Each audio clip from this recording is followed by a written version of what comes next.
Hello, it's Colette. Welcome to a Let's Chat video where I thought that today I would talk about bereavement and what happens to the soul after it leaves the body. The reason for this is in the last month or so, so many people on my Facebook page, etc., have lost loved ones. A friend lost her brother. There's a young lass just yesterday buried her father. Another young lass that's lost her mother. And it just seems to be the last month or so has been terrible for a lot of people. But also, even in the last year or so, and maybe because I'm getting older, I'm hearing more of people maybe losing mums, dads, and grans, and brothers, and uncles, and it's very, very sad for them. And if you've been bereaved, there's a few things I would like to say to you before we go into the soul journey, etc. And the first is that grieve whatever way you need to grieve, honey. When it comes to grief, there's no real way of doing it. There's no textbook way. Yes, if you read up on bereavement, there's a sense of they have this stunnedness, the disbelief, anger, acceptance, healing. There are 4 stages of grief, or 5. I haven't looked at this for a long while, but basically these stages everyone will go through unless they get too stuck in one. But if you're normal and you're going through normal grief, you'll go through these stages. But there's nothing to say that one stage won't last longer than another stage for certain people. So if people are saying to you, move on, get on with it, start living life again, blah, blah, blah, grieve the way you need to grieve, because it's your loss. It's you that's grieving.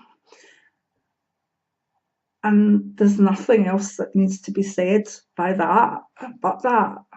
I remember emotions, particularly when my dad died. Was my first parent to go. And that's like 22 years ago. And I remember having to go for a haircut a couple of days after he passed because the funeral was being planned, etc. And I was in a daze. I was just, I had my children to look after. Thank goodness one was quite small, so I was caught up in that and all the family, etc. But I remember going to the hairdressers, and she wrecked my hair, to be honest, but it wasn't my normal hairdresser. So literally it was far too short, but it didn't matter. I wouldn't have cared as long as it was tidy, to be honest. But I remember sitting watching all the people laughing and having fun and talking about, essentially they were going on holiday and the usual stuff you talk about at the hairdressers. And I remember being so angry, so very, very angry. I thought, my dad's died. How dare you be living your life? How dare the sun come up this morning? How dare people be getting on with their lives? I remember being so angry. And the worst thing that happened after that was when I went out the shop. Obviously, I had paid for this horrible haircut. Needed to get back and plan something else to do with her funeral. And as I walked out the door, a man in his 50s came by me and he looked at me and he said, "Cheer up, it may never happen." And I remember this rage, like, it has happened. My dad died, but I didn't say that. But the look I gave him, I think he must have realised that this was not a normal day. But for anyone to tell anyone that's been bereaved, cheer up, it might not happen, or give us a smile, darling, it's horrendous. It just makes you want to thump the person. But people don't know. But people maybe should be kinder and more considerate when they see someone looking down. Sometimes that's not the best thing to say, cheer up, because if they're down for a reason, or they've just got one of those faces that looks down and rest. So anyway, I found that for the first few months after my dad died, I went into acceptance quite quickly, because he'd been ill for about 9 years. But I never believed I could feel so angry in my whole life. I'm not an angry person, but I was so angry. I was angry that the world seemed to be getting along fine without my beloved dad when I wasn't. My mum passed a few years later, and she was ready to go. She missed my dad, and whereas my dad had a very difficult passing, my mum's was quite quick, and she really wanted to go. And after that, there was more of a contentment, like I'm missing her, and I was so distressed, but I wasn't angry. I was more just tearful and sad and emotional. So, two parents, two very different main emotions that come out. So, whatever you're feeling, there's no rights, there's no wrongs, it's your feeling. What I would say is ask people for help if you need it. Another thing about bereavement that people don't really realise is how exhausting it is. You maybe don't sleep well, but even maybe months down the line, when you start sleeping well, your quality of sleep isn't good. There's a heaviness that just goes through your body that you feel you're walking through treacle all the time. And it's so difficult, and you can be very tired. And that's the time where maybe to ask people for help. I find that when a person is bereaved, that for the first maybe 2-3 weeks, everybody's great. They're bringing casseroles, they're looking after you, taking the kids away, blah blah blah. See, after a month, 2 months, 3 months, people forget, and that's not. They're not being bad. They're just they've done what they could, and they have to go on with their own lives. And I find that sometimes the worst time for grief is from about 3 months to a year, because you've not got that hands-on help. But you could have it if you ask, because if people need a wee reminder that I'm not doing so well, I really would love someone to take my kids for the weekends so I could just sleep, or so I could, do this, that, or the next thing. People will say yes, and you'll find that you have help. So please remember to ask if you need help. So grief is a personal thing, and what I'm trying to say is that there's no textbook way of doing it. There's only your way of doing it. But please ask for help. Some people say they're distressed because they're crying so much and they're worried that they're holding the person back in spirit. And that's really not true, and I'll explain that now. The opinion and the sense of what I'm going to say about when the soul leaves the body and what happens afterwards is purely through my own experience of what I've heard and seen from spirit. It's not a belief system, and it's just what I know and what I believe. So if you don't agree with it, that's fair enough. It's mine. And if it gives some comfort to some people that don't quite know what I've seen happening, then I hope that helps. Basically, when the soul leaves the body, I actually, when I was in my 30s, saw fantastically a soul leave a body. I was in hospital at the time, and I was pregnant, and the woman next to me was meant to be getting out the next day, and she was very happy about getting away. But I was on my side because I was about 8 months pregnant, and I saw this silver thread all around her body. She was lying on her back, and it was like silver thick thread frayed. It was beautiful, and I remember thinking, oh, not seen that in an order before, because even back then I could see orders. I've not seen that in an order before. And what happened was the outline of her body in this silver thread started going up towards the ceiling, and it was attached to her body by a silver kind of thread, like an umbilical cord. And I was like lying on my side, hadn't had medication or anything, and I wasn't hallucinating. I remember thinking, that's her soul going up, but it's still attached. and it just floated up. It bounced off the ceiling a wee bit. It was almost like, and then the next thing I knew, the cord snapped and away she went. And I remember I called in a nurse and I said, the wee lady's dead. And she said, no, she's not, she's just sleeping. And I said, no, she's dead. And they hit the buzzer and came and they put machines on and everything on this wee lady, but she was gone. And then the nurse I said it to come out and looked at me like, what happened there? How did you know that? But I saw this beautiful thing. I saw that lady's ethereal body and her soul move up and then snap. The umbilical cord that kept her to her body was gone. And it's one of the most beautiful things I've seen. And I've seen very similar when I've been beside people, but not quite the cord thing. That was the first time I'd seen it when I was 35. And as I remember thinking at that point, God, that looks easier than birth. I was waiting to give birth in the next month or so, and I thought, geez, oh, that looked easier than giving birth. So anyway, that soul had gone up, and I felt such a beautiful energy in the room, even when they were trying to resuscitate her. I knew it wasn't going to happen. Nelly, shushed. Shh. Sorry, dog's in with me again. As usual, Benji's been a wee darling, and Nelly is jumping up in time. But we're going for this. Settle down. I apologise. So anyway, what we have is the soul coming to the end of its life in the chariot that it's in, and it leaves and moves up towards spirit. Now, most people that have had near-death experiences or whatever have reported a shining light and being pulled through and seeing relatives that they've missed, etc. And that is repeated through many, many cultures.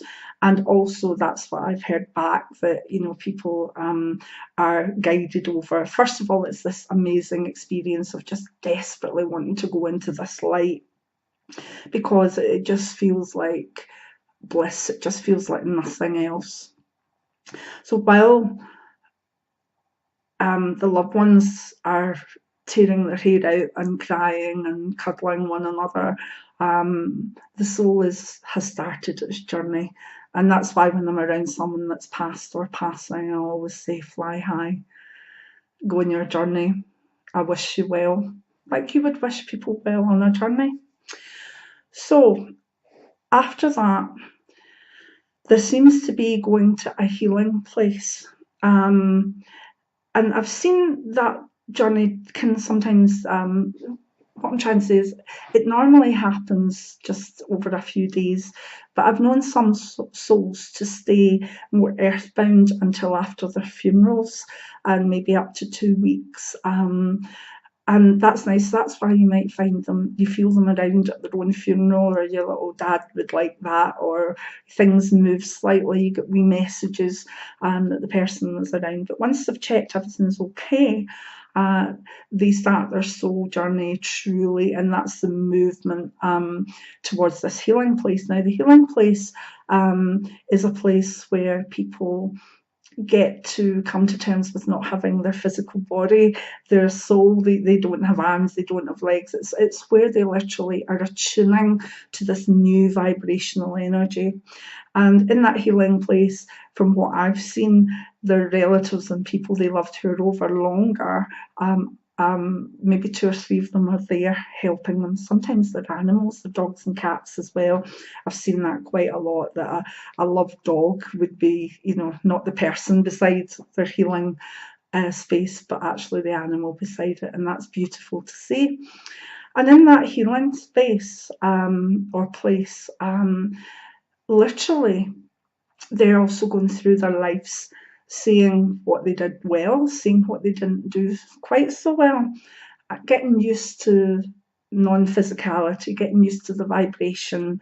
Now, that can go on for about a year. So within maybe 2 weeks to about a year, people say, I've not heard anything from my dad, or I'm not feeling anything. And to be honest, it's quite unlikely that you would within that time, because the person is on their own healing journey. Just like you've got a journey through grief, they have a journey towards being a fully fledged spirit. It just doesn't happen overnight. They have this healing time where they forget all the horrors that maybe the cancer they had or the debilitating disease they have. And yes, sometimes they have to face up to being a wee bit nasty to this one or that one, but generally it's a healing place. And in my experience, for a kind of what I would call a normal passing, that can take about a year or so. And that's why you'll see in many cultures there's the year where we grieve. There's, like a lot of Italian society, a lot of other societies will put on black for a year. The Native Americans have the keeping of the soul for the year, where someone is looks after that person. So basically, they're not letting too many people try and distract it, and that's where a lot of this thing comes. If you cry too much or you distract the soul, it's hard to distract a soul from their journey because they're very much on it. But I have known it to happen when a person's maybe thought about suicide or they've thought about they can't get through it. Then the soul's journey will be held back a bit because they'll be pulled more towards the physicality rather than where they should be going. So, but normally it's about a year or so, and within that time, it's unlikely that you really get any messages from a medium, or well, that's my sense of it anyway. Now, my dad had I would say 9.5 years of dying, and he didn't get back for 2.5 years, and I was beginning to think I'd done something really wrong.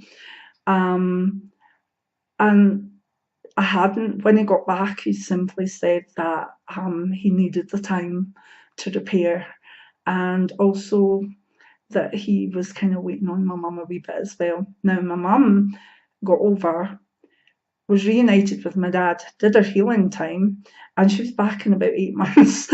And it seemed so much easier for her. Even now, my dad, I get him a lot in dreams, and I get him a lot through signs of maybe a particular piece of music he liked, or I'm sure there's a wee robin in the garden that's him because he loved robins when he was here.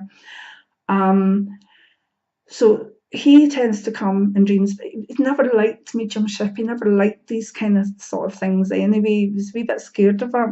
Whereas my mum, she loved all this stuff and was quite into it.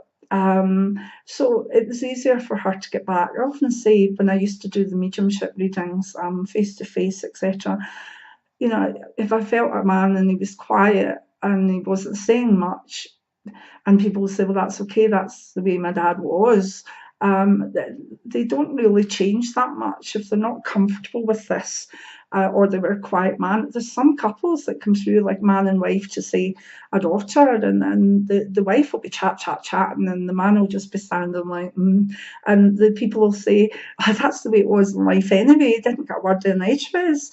So you've got to realise that, people, when they're going through their spirit journey, a lot of their personality of this life is still there for quite a while. And also that's the way they'll present themselves if they want to get a message over. I'm going off key here a wee bit, but I just want to share my experiences with you, and I want to do that in more Let's Chat. I'm going to go deeper now. I feel as though I've moved towards through the grandmother elder stage now, and I'm ready to speak my truth. And I'm ready to tell it as it is. And I think this video is actually the first one. I don't mean I've not been telling my truth before, I have, but what I mean is look at the issues in life that people don't talk about, and let's talk about them. Okay, if you don't like it, switch off. But this is my truth as I see it. Now, basically, we're grieving that year, or we're grieving much longer, but there is this year where there seems to be some sort of culmination. You're through the first birthday, the first Christmas, etc. And while that's happening, the spirit is going forward and healing. Now, when they're ready, they go up to the sort of next stage of spirit, and at that stage, it's that's the place where they can really get back. However, let me say to you, if you'd never seen a telephone before, not any type of telephone, mobile, old hand one. If you'd never seen that, and I said, there's a person over there, make a phone call and give them a message. But you've never seen a telephone, it would be hard for you to work out what to do. So a lot of spirits at that first level actually need people that are over longer to help them with the connection. And I find that's lovely as well, that it's maybe their own brother or their dad, or even maybe a child in spirit. It's almost like here that they know what they're doing, we'll just take the old ones over. And so I sometimes find that the initial connection is made through someone else who will then pass on, and bit by bit the spirit can get stronger and leave their own messages. Some spirits never come back. That's not because they've maybe gone anywhere bad. It's not because this, that, next, and we don't know. Some spirits just choose to communicate more than others, and some choose never to communicate. And there's no rhyme or reason for that. That's nothing to do with the medium. That's nothing to do with the person who's waiting for a message. Not at all. It just is, and sometimes we have to accept that. Now, once people are over for maybe 10, 20, 30 years, they seem to be able to move up to the next level where they can sometimes have a spirit job, and maybe be people that help people in war, or some spirits do like to be almost working angels, as I call it. They get their wings and they want to do something. And when a spirit takes on one of those sort of roles, they don't communicate very often because they're busy. They'll be around their family and their loved ones when they're needed. But at other times, they will be doing their spirit job. And if that spirit job is helping a soldier on a battlefield to come over to spirit, then that's an important job. If it's helping the babies that don't make it to be born right back up again, then that's an important job. So if you found that you maybe had a lot of communication from a loved one from, say, 1 year to about maybe 7, 8, 9, 10 years, and then it starts to the odd message or the odd feeling that they're about, that's fine. That could indicate that that person is really, one, got a spirit job, or two, it may mean that they know that you're healing and that you're going to be fine. So bear that in mind, okay? Babies who are miscarried or don't make it to be born go straight back up.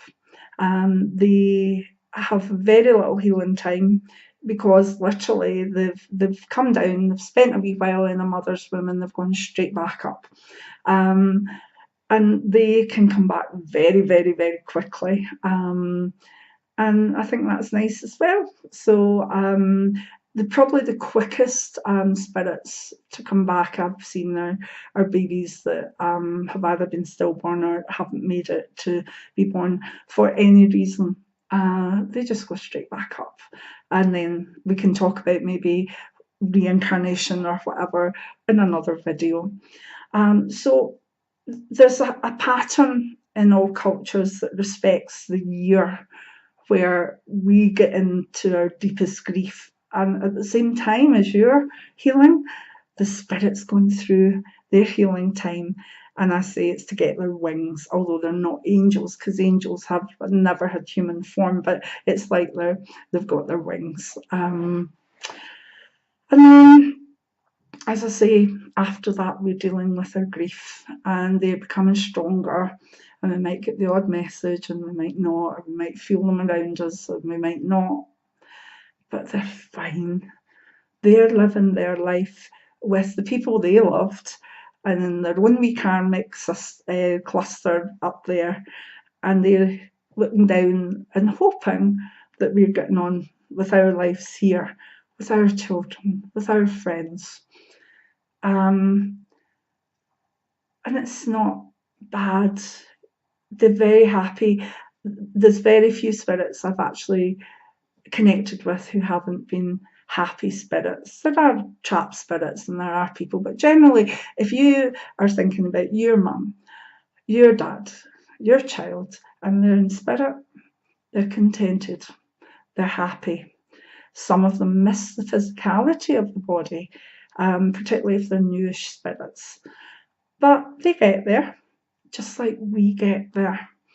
Now, I'll still hear a song tomorrow or the next day that will remind me of my dad or my mum, and I'll have my tears. But I can remember the good memories without crying now, and it's more good memories I remember than bad. And remember, for those who've maybe watched a parent or someone close to them really deteriorate, one thing that spirits say to me a lot when they come back through me to the person was always, please tell them not to remember me before I went. And what they're saying is, I was debilitated, or maybe they had dementia or something like that. And they don't want you to remember that broken body or that broken person. They want you to go over that and move further back. And because my dad had 9 years of strokes, I found initially I was going back and thinking of all the things when they got his Zimmer, when they got the diagnosis, this stroke, that stroke, the next. Now I don't think of that at all. I get feelings if I go to the seaside. I'm like, oh, Dad, North Berry and Girvan. Oh, my dad now, we're here. This is great. And it's the good memories that make me well up. So let go of the bad memories. Try not to remember the person the way that they were before they passed, unless obviously they were very happy and it was a quick passing. And remember that I have seen a spirit leave a body. And it's one of the most beautiful, beautiful things that I've seen in my life. And because of it, and because of other things, I have no fear of death whatsoever. Yeah, don't want to leave people behind. That's natural. That's my humanness coming through. But I'm not scared of what's at the other side. And I don't think anybody should be. But I'm very, very lucky in that since I was small, I've been able to sense and see spirits round about me. So to me, it's a kind of natural progression. It's the next part of our journey. And if we could honour that more in our people that have gone, they're not going nowhere. They're not disappearing into ash. Their soul is on the next part of their journey. And that's beautiful. And a lot of the time, we'll say we pray for their journey, but you know what? Most of my prayers are for the people that are left here, because they're the ones that are grieving. They're the ones that are having a hard time. Spirit is in a beautiful healing place when they go over. We can't see that. So we need to go on with our grief and let it go and let them go through all their healing phase too. And their healing phase isn't a bad thing. It's just like, if you have to get used to a certain way of life here, it takes a wee while. And some spirits need more help than others. And some spirits have an awful lot more to forget than others, or come to terms with others. So I hope that's been helpful. I don't know if I've got everything that I wanted to say. I don't write things down when it's let's talk. I just go for it. But I hope that this has been helpful to some of you. And I actually hope that if you've any questions on it, that you put them in the comments, because I do read every comment, particularly on YouTube, because it goes out also on Twitter and Facebook. I tend not to be able to answer so much. So if you can put your comments below the video on YouTube, that's easier for me to connect with and get back to you. I don't do face-to-face mediumship anymore. I always have seen myself as a clairvoyant rather than a medium, because I get visions and I can help people with their life. But recently an awful lot more spirits have been coming back to me, so I'm still not going to be doing one-to-one. That my health is not good enough for that, so please understand that. I will communicate maybe through YouTube videos on Mediumship Mondays, maybe twice a month or something. And if I do get anything, it'll probably come through that. But my health to do face-to-face readings in any way, either of clairvoyance or of mediumship, just isn't there enough anymore. and certainly I enjoy my Skype and I enjoy my MP3s. And yes, I do get the odd spirit message when I'm doing them, but they're more clairvoyant readings than mediumship. So I think for the mediumship, I'll use this media more and more if that's what spirit wants for me, which might well be. Things change all the time, and you've got to just keep looking at where you're meant to be spiritually and what you're doing. And I'm in a wee bit of that phase at the moment as well. So please, if you liked this this more in-depth video, give it a thumbs up. The more thumbs up I get, the more likes on YouTube, the more I'll know to do them. And please leave me a comment and any questions in the comments below, and I'll do my best to get back to you, whether it's with another video or a quick comment back. So thank you for your time. Please subscribe to my channel if you like what you're getting, and if you've been bereaved, my heart goes out to you. There's no easy way, darling. There's really not.